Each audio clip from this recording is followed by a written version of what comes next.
Yes. If you were going to go to My Deal Labs, I want you out of here, Cheryl said sternly. Nobody had ever seen her this serious. But Cheryl, Tyler said, you won't be able to work without the rest of the lab. We'll figure it out, Cheryl said. I can always hire new people. But all of us are already trained, one scientist pleaded. You'd be wasting your time and money training all these new people instead of just hiring us. It wouldn't be a waste of time or money to work alongside people who didn't betray me, Cheryl said coldly. She was not swayed by their pleas. We didn't betray you, Tyler insisted. I have rent to pay. I need to provide for my family. We all know you come from a rich family, Cheryl. It's not a secret. You don't live in the real world like the rest of us. We can't turn down a job just because we don't like the boss. I had to accept that job, or I wouldn't know how I would provide for my family. You have to understand that, right? Tyler did have a point. All the work Cheryl did was ultimately for her own fulfillment. Any money she made was not really necessary for her to support herself. She was very proud of not having to ask her parents for money, but deep down, she knew they were a safety net for her and would always keep her well fed and housed. I told you I would have helped you get another job, Cheryl said. But there's no guarantee when that job would come or where it would be, Tyler said. You must realize I am extremely connected in this sector, Cheryl replied.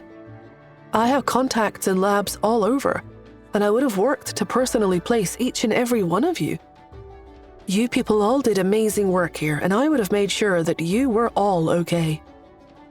I know, Tyler said softly. But I just had to take the bird in the hand, you know? Is there anything I could do to prove to you that I would be loyal to this lab? Yeah, another scientist added. We would do anything to show you we want to stay. Yes, tell us what we can do to stay. I would work twice as hard for half the pay to stay here. I'd work the night shift every night. Cheryl waited a moment, thinking about their pleas. They all did seem regretful after all. How were they supposed to know that an investor was going to magically walk in and save the lab? Cheryl thought about if there was anything they could do to make it up to her. I'm sorry, but I can't think of anything that would make me comfortable having you all here. Tyler started to become more agitated. Why was Cheryl being so insistent on this? They were all clearly remorseful and wanted to make it right. We're the ones who know how to keep this lab running, Tyler sneered. You need us. Cheryl had had enough of this discussion. I'd rather work 10 times as hard than work next to people who would seriously go to work for someone who sabotaged us and willingly put Lenny in danger, Cheryl said sternly. I don't care so much about my own pride, but working for people who would hurt Lenny? I can't stand for that. It was clear she wouldn't budge. Tyler hung his head down in shame. Igor had put Lenny in danger, and Cheryl loved Lenny like her own child. Tyler and the other scientists agreeing to work for Igor was not just betraying Cheryl, but betraying her child, and Cheryl would never let that slide. I think it's time for you all to take your things and leave, Cheryl said. Now.